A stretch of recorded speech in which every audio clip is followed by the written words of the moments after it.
The football simply does not stop. We've only just started the international break, guys, but we've already got 3 national team fixtures coming right up for Spain, starting tomorrow with an away trip to Portugal, guys, in a really interesting international friendly. That's going to be followed by a home match to Switzerland in the Nations League, and then that game's going to be followed by an away match to Ukraine, also in the Nations League. So lots of football, lots of action, and really, guys, football is quite crazy right now. You know, there's a lot of fixtures. We don't really know what to expect in these games. You know, the players, the coaches, almost everyone would prefer if these friendlies were definitely not played. You know, I'm sure most of the players and coaches would also be thinking, why is there even an international break right now? And there's so much football jam-packed into so much of a small space of time. But they've gone and made another international break, and this time with 3 games in it, like I've just mentioned, guys. So, you know, the players are going to be tired, and there's going to be rotations everywhere.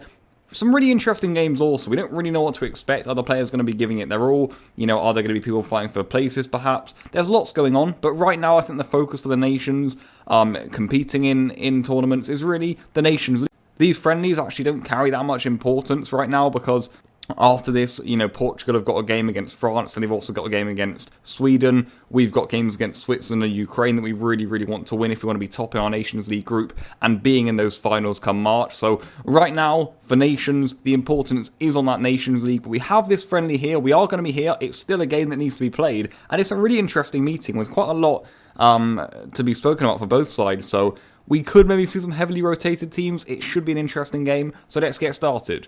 If we do take a look at the venue, the kickoff time and whatnot, this one's going to be coming to us tomorrow evening, Wednesday, that is 7:45 PM UK time.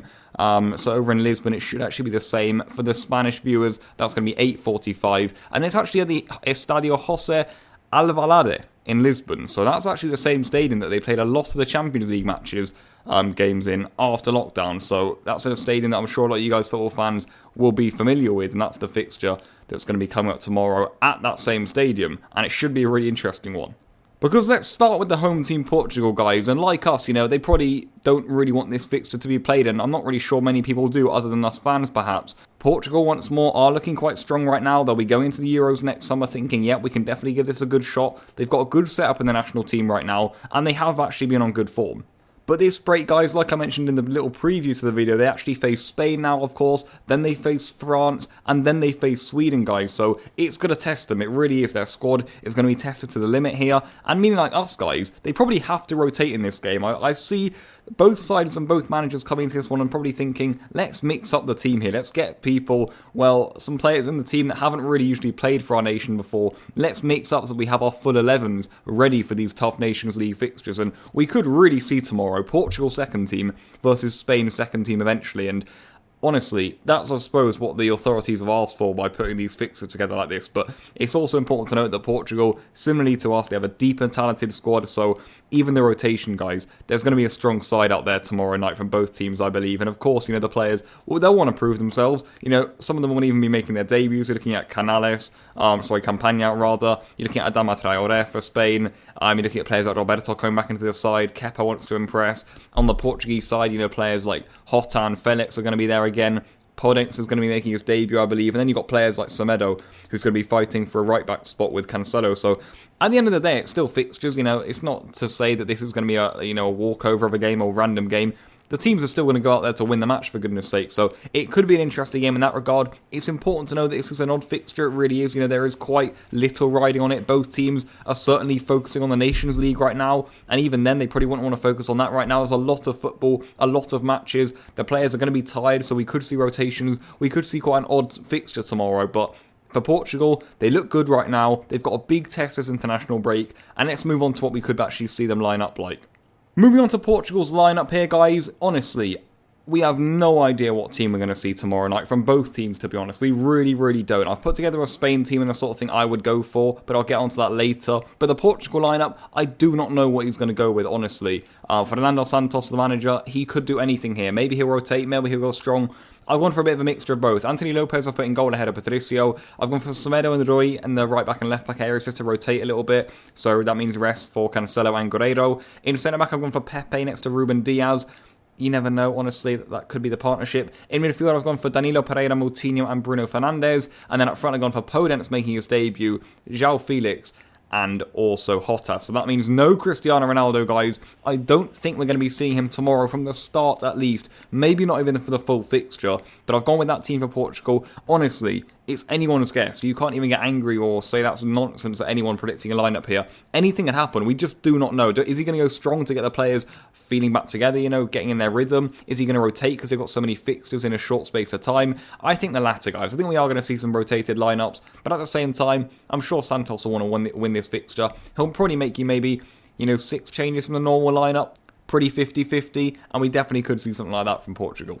On to Spain now then, let's get on to our side, the away side for this fixture in fact, and everything we just said about Portugal actually applies to us, to be honest. We know we don't really have a lot of importance going into this fixture. It's friendly. We've got massive focus now on beating Switzerland and beating Ukraine. I mentioned that last video I did on Spain. We really want to win those 2 games, and I think we feel as a nation, if we win those 2, we're going to be in a great position to top this group and get into those Nations League finals ahead of Germany. So it's going to be some big games coming up for Spain this break. So this fixture, in my opinion, it's wise to rotate. It really is. And maybe not even just rotate, but mix up the entire lineup. So, you know, we've looked really good of late. I thought we've been really progressing as a nation. Our preparation is becoming really, really solid right now. We're trying to look into coming a force for the Euros.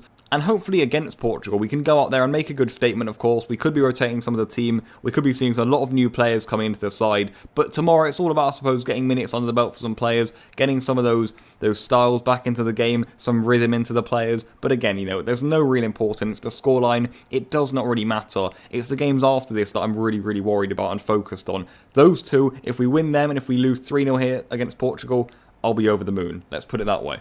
But like I mentioned on Spain, we actually looked really, really good of late. We are coming along. We are going to be without a few key players today, though, or in this coming up game. We've got Carvajal missing, we've got Fabian missing, we've got Thiago missing, and of course the likes of Jordi Alba, Isco, Morata, Alcacer, Asensio. They don't really get picks anymore for Luis Enrique's team. So, like I've said before, we are now looking for our best 11 going into the Euros. And to be fair, guys, we're getting closer to finding it. You know, a few players are going to be missing, which means we won't really be able to see in action the sort of starting 11 we want to, the core of players we're looking to build. But it's clear to see that Luis Enrique is putting his print on this team. He's getting the 15 to 18 players that are here in every international break now. So we're getting that core together. For me, that's really pleasing. Every international break, you can see some new players coming in. You look at Roberto this time, Campagna, Canales, even Oyarzábal's come back in. So a few players can come in here and there. But we've got the core, guys, and I'm going to be getting onto the lineups a little bit more, explaining what my sort of 11 would be going into the Euros for Spain, but also what I do tomorrow night to rest up a few players. So it's an interesting game tomorrow night. You know, no one really knows what's going to happen. The way I would see it is rotate. Honestly, rotate. I know people are going to look at this scoreline with maybe a bit of scrutiny, but they shouldn't. I think both teams will be rotating. I think it's a good chance to get some debuts out there. It's Portugal versus Spain. It should be a fun fixture, guys, and there's nothing riding on it. We need to make sure we beat Switzerland and Ukraine, and if we don't, guys, and that's because we put out a strong team against Portugal and the players are looking tired in the Nations League fixtures, that'll be really irritating. So with all that being said, here is my lineup, guys. I'm going to walk you through it. I put Kepa in goal because I think De Gea should be the number 1 for Spain right now. I put Sergio Roberto at right back because I think Navas should be the number 1 right back. I've gone for Diego Llorente and Ramos at centre back. I don't actually know or particularly care who plays centre back in these fixtures, but I think my centre back partnership in the full team alongside Navas and De Gea would be Ramos and Pau Torres, but you know how much Ramos loves playing these fixtures, so he probably will get the nod. And I've partnered him with Diego Llorente for this fixture, but I just want to see Ramos and Pau Torres together for the next coming fixtures in the Nations League, and maybe Eric Garcia gets a nod tomorrow night.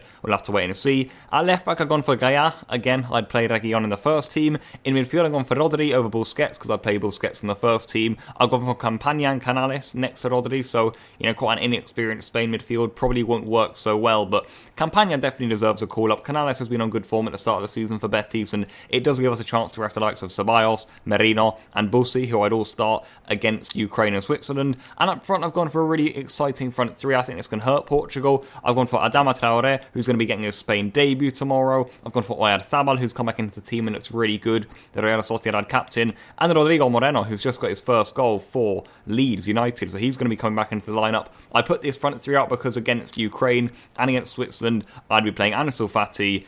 I'd also be playing Gerard Moreno and Ferran Torres. So like you guys can see, I've gone through all my alternatives in the team. That's the lineup I'd play. Players like Dani Olmo can come in, Eric Garcia. But other than that, I'd try to rotate it as much as we can.